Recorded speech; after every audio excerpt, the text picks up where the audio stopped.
Hi, I'm Matthew Kelly. Welcome back to Radical and Relevant, where we are exploring the genius of Jesus in today's gospel. Today's gospel comes from Gospel of Mark, chapter 3, verses 22 to 30.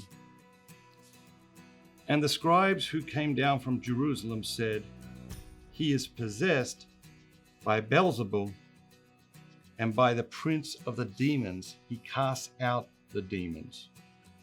And he called them to him and said to them in parables, "How can Satan cast out Satan? If a kingdom is divided against itself, that kingdom cannot stand. If a house is divided against itself, that house will not be able to stand. And if Satan has risen up against himself and is divided, he cannot stand, but is coming to an end. But no one can enter a strong man's house and plunder his goods unless he first binds the strong man. Then indeed he may plunder his house. Truly I say to you, all sins will be forgiven the sons of men, and whatever blasphemies they utter. But whoever blasphemes against the Holy Spirit never has forgiveness, but is guilty of an eternal sin. For they have said, he has an unclean spirit." Remember, we're looking for a word, a phrase, or an idea. You look at this one reading, there's just so much. There's so many words, phrases, and ideas to choose from. The first one that stuck out at me was possessed. Like we read over and over in the Gospels that people were possessed by demons. I think a lot of people would say, oh yeah, possession, that's like an old-fashioned thing. But don't you see people possessed sometimes? Don't you see? I got these images when I was traveling all the time. I got these images of people standing at the ticket counter screaming at the person behind the desk because the flight is delayed, as if the person behind the desk had like an extra 747 at home in their garage, and they were personally withholding the use of this airplane to deliberately delay this one particular person from getting home on time. And these people seem possessed, you know. Sometimes you see people who had too much to drink.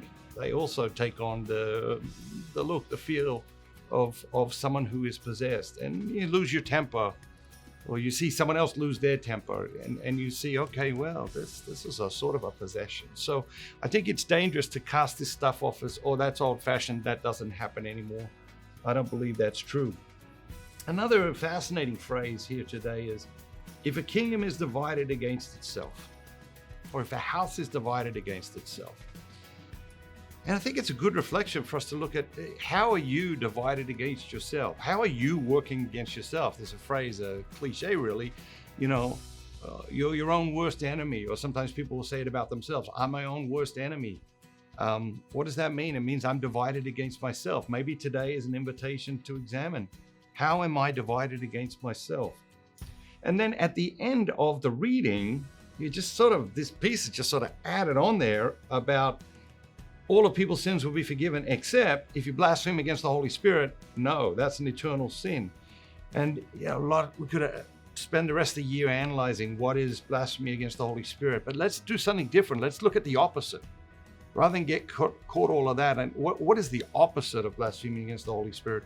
The opposite is respecting the Holy Spirit, is honoring the Holy Spirit, is reverencing the Holy Spirit, is allowing the Holy Spirit to work in our lives, is allowing the Holy Spirit to guide us, to coach us, to lead us, and not just in the big things, but in the little moments of life. And I think in Rediscover Jesus, I wrote, I never met anybody who relied too much on the Holy Spirit. Most of us make the mistake in exactly the opposite direction. We rely too little on the Holy Spirit. But you pick your word, you pick your phrase, you pick your idea, focus on that today, and allow it to allow the gospel to come alive in your daily actions. Have a great day, and remember, don't just be yourself. Be the very best version of yourself, all that God created you to be.